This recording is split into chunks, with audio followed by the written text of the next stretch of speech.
Redick, namumroblema na kay LeBron, hindi na nagpaparamdam. At Zion Williamson, strong destination ng Warriors sa trade deadline.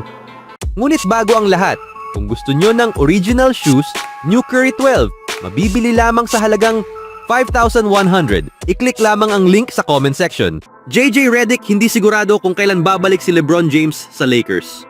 Tulad ng sitwasyon para sa karamihan ng mga team sa isang 82-game season, may mga pataas at pababa. Kamakailan, mas marami ang pagbaba kaysa pag-angat para sa Los Angeles Lakers at kay LeBron James. Matapos ang nakakadismayang 4 na laro sa road trip na tinapos ng isang nakakapanlumo na overtime na pagkatalo laban sa Atlanta Hawks, kung saan nagtala sina James at ang kanyang co-star na si Anthony Davis ng 38 and 39 points. Ayon sa pagkakasunod, naiwan ang Lakers na naghahanap ng sagot kung paano muling makabalik sa tamang direksyon. Kapag nagagawa ng dalawang star ng Lakers na maglaro sa ganitong antas, hindi dapat masayang ang mga larong ito sa isang masikip na labanan sa Western Conference. Lalo na para sa isang 39-year-old na star na hindi inaasahang makakapagtala ng 39 points, 10 rebounds, and 11 assists sa anumang gabi. Sa puntong iyon, kailangan ni James ng pahinga upang muling maayos ang kanyang mentalidad at pisikal na kondisyon. Kaya't binigyan siya ng pahinga noong linggo laban sa Portland Trail Blazers. Pagkatapos nito, may mga personal na isyong lumitaw na naglagay sa kanyang pagbabalik sa alanganin. Nang tanungin tungkol sa posibleng pagbabalik ng 4 na beses na kampiyon, bago ang laro ngayong Sabado laban sa Minnesota Timberwolves na muling hindi lalaruan ni James, ibinahagi ni head coach JJ Redick na hindi niya alam kung kailan muling makakasama ng team ang star. Ayon kay Kobe Price ng Southern California News Group, una at higit sa lahat, umaasa tayo na maayos ang lahat kay James at maasikaso niya ang mga bagay na ito. Sa huli, wala nang kailangang patunayan ang veteranong nasa ika-22 season niya, ngunit kailangan pa rin siya ng LA Lakers upang manatili sa tamang direksyon. Ang mga mahabang pagkawala ay nakaapekto na sa halos lahat ng mga team sa simula ng season. Ngayon, tila kasama na si James sa listahang ito dahil hindi tiyak ni Redick kung kailan siya makakabalik. Bukod pa rito, nakakaranas din si LeBron ng pananakit ng paa. Sa bawat larong hindi niya nalalaro, lalong lumalaki ang alalahanin. Gayunpaman, kakailanganing humanap si Redick ng mga paraan upang mapagana si Davis at mapunan kahit paano ang kawalan na iniwan ni James kung nais nilang manatiling higit sa .500. Walang ibang player ang may parehong mileage na mayroon si LeBron James, partikular na kung pagsasamahin ang regular at postseason na mga laro. Sa huling yugto ng kanyang career, unti-unti nang nararamdaman ni James ang epekto ng mga minutong naipon dahil sa mga paulit-ulit na pinsala. Sa puntong iyon, naniniwala ang NBA legend na si Vince Carter na masyadong marami ang minutong nilalaro ni James sa kanyang ika-22 season na may average na 35 minutes per game. Speaking of Lakers, si LeBron James at Anthony Davis maaaring hindi na ang tanging former top overall picks sa roster ng Los Angeles Lakers. Iniulat ni Anthony Irwin ng Clutch Points noong Biyernes na nagkaroon ng internal na pag-uusap ang Lakers tungkol sa posibilidad na idagdag ang veteranong guard na si Markelle Fultz. Ang 26-year-old na si Fultz ay nananatiling free agent matapos ang kanyang 5 NBA seasons sa Orlando Magic. Si Fultz ay ang number 1 overall pick sa 2017 NBA Draft. Ang Philadelphia Sixers pinili kaysa sa mga kalaunang lottery picks tulad nina Jason Tatum, De'Aaron Fox, Lauri Markkanen, Donovan Mitchell at Bam Adebayo. Ngunit siya ay itinuturing ng marami bilang isang bust matapos mag-average lamang ng 7.7 points per game of 41.4% shooting. Para sa Sixers bago siya na-trade, wala pang 2 taon mula nang madraft. Ang panahon niya sa Philadelphia ay pinuno rin ng kontrobersya at kakaibang sitwasyon kaugnay ng kanyang jump shot form.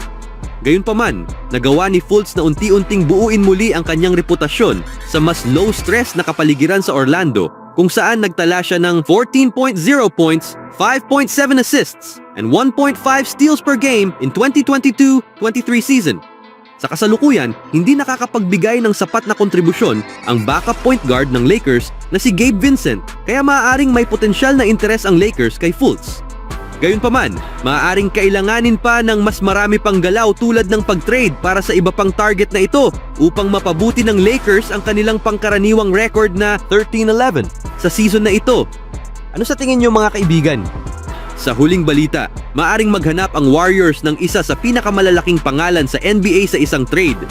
Sa episode ng NBA Today noong Biyernes, binanggit ni Bobby Marks ng ESPN ang Golden State Warriors bilang isang seryosong destinasyon para sa star ng New Orleans Pelicans na si Zion Williamson kung sakaling matrade siya bago ang deadline sa Pebrero.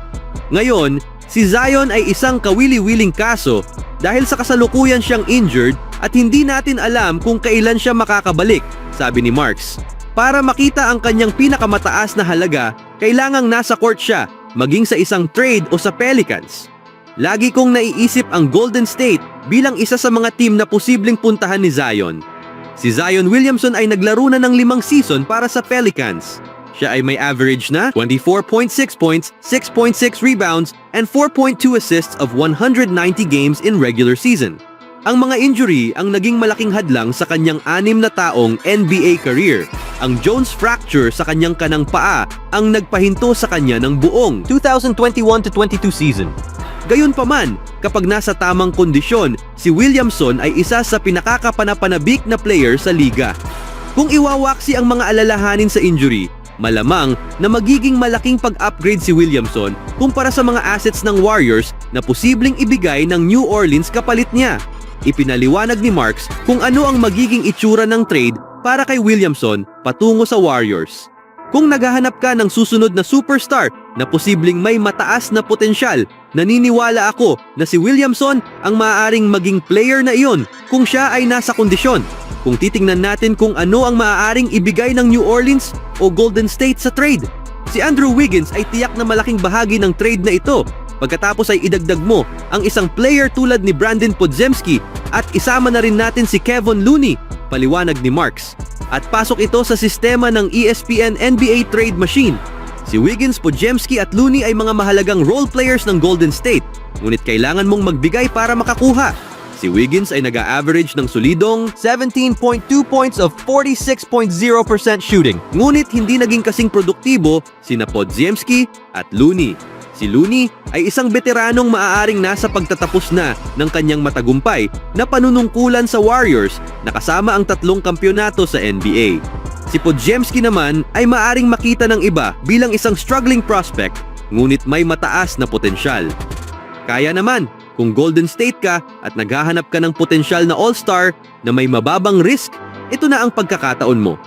Kailangan sulitin ng Warriors kung ano pang natitira sa kompetitibong window ni superstar guard Steph Curry at si Williamson ay tiyak na isang player na gugustuhin ng anumang win now na team sa NBA. Ano ang masasabi niyo mga kaibigan? On my own, so I gotta get through it. And the only thing I know is to love what I'm doing. Never give up, never slow till I finally prove it. Never listen to the no's, I just wanna keep moving. Keep my head up when I act, head up, that's a fact.